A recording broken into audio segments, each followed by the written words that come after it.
El tema es, efectivamente, la necesidad de sentarnos a pensar una política de Estado, no de cara al sexenio siguiente, sino de cara a 3 generaciones, ¿no?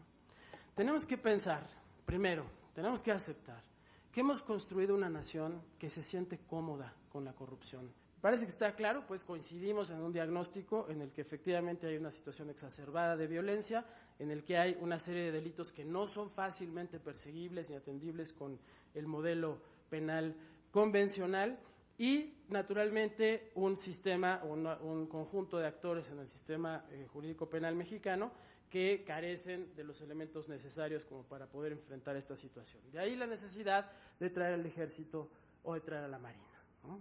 En ese entramado es fácil que prenda la delincuencia y es fácil que prenda la violencia y es difícil que podamos tener instituciones sólidas. Esta gran estrategia que necesitamos de verdad pensar va más allá de saber si el ejército puede o no estar en las calles.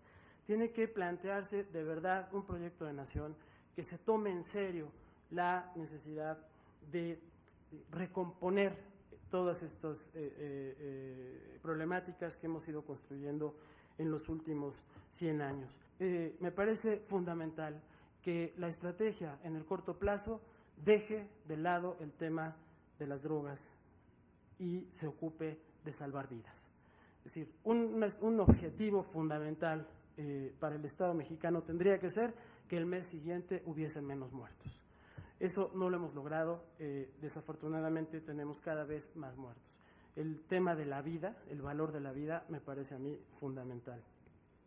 Y eso pasa por distintos otros elementos. La reducción de la violencia, por supuesto, desactivar el miedo, ¿no? Y generar procesos de reconciliación que tanto trabajo nos cuestan.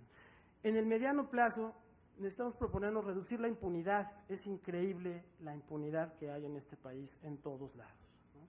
Y en el largo plazo construir una estrategia que nos ayude a fomentar otros mecanismos de relación mucho más allá de los mecanismos de corrupción a los que estamos acostumbrados y en los que, insisto, desafortunadamente nos sentimos cómodos, ¿no? Yo creo que estamos discutiendo la seguridad nacional no porque las amenazas hayan rebasado la capacidad del Estado, sino porque el Estado se quedó atrás de la evolución de los factores de riesgo asociados a la violencia. Estamos discutiendo la seguridad nacional porque la autoridad civil no quiso o no pudo evolucionar en su diseño y sus prácticas. No lo pudo hacer para construir los mínimos necesarios de atención a la violencia y a la inseguridad en un plano democrático. Estamos discutiendo algo que rebasa con mucho una ley.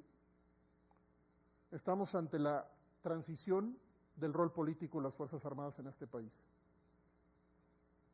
No están discutiendo en el Congreso una ley, están discutiendo cuáles van a ser los criterios que permiten a las Fuerzas Armadas asumir un rol político distinto en este país. Y además están discutiendo una ley, y además están discutiendo mecanismos de intervención en funciones que le son históricamente ajenas y normativamente ajenas a las Fuerzas Armadas.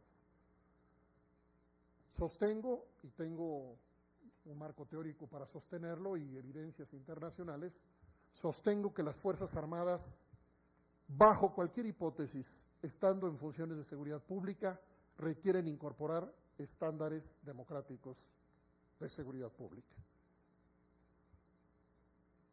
Si las autoridades militares realizan funciones de seguridad pública, por el motivo que sea, no entro en eso ahora, deben abandonar su doctrina militar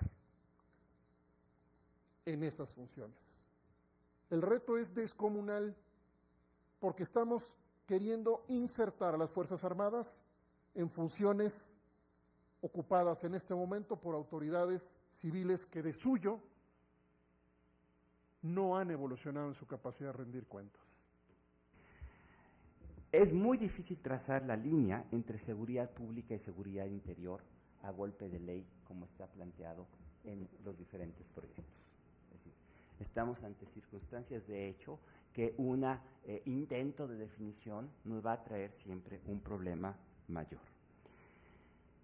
En todo caso, lo que sí puede plantear una ley es cuáles son las condiciones, el procedimiento y las consecuencias de una alteración grave a la seguridad interior, y para no hacerme bolas me voy a referir a una alteración grave en materia de seguridad pública.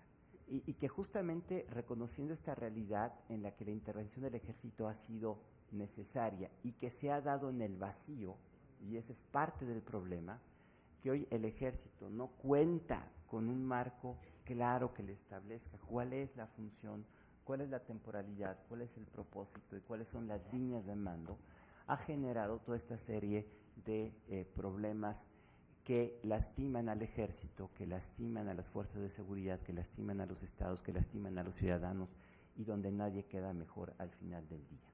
Si vamos a admitir que hay una circunstancia en la que no se justifica la suspensión de garantías, ¿sí?, pero que hay una crisis de seguridad pública, porque las policías,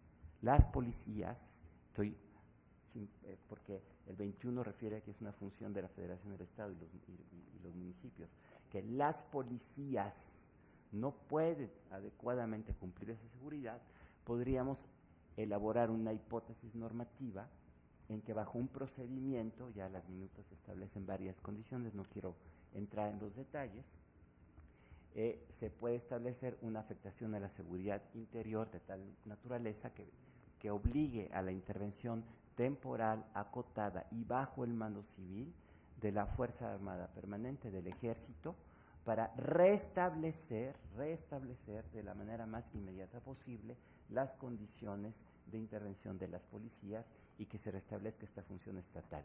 Y siempre bajo la lógica de el respeto integral a los derechos humanos.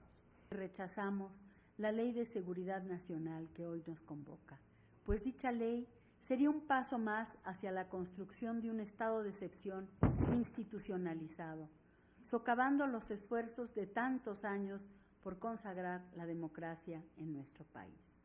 La falta de un sistema de justicia eficaz está claramente resquebrajando el tejido social y fracturando el Estado de Derecho.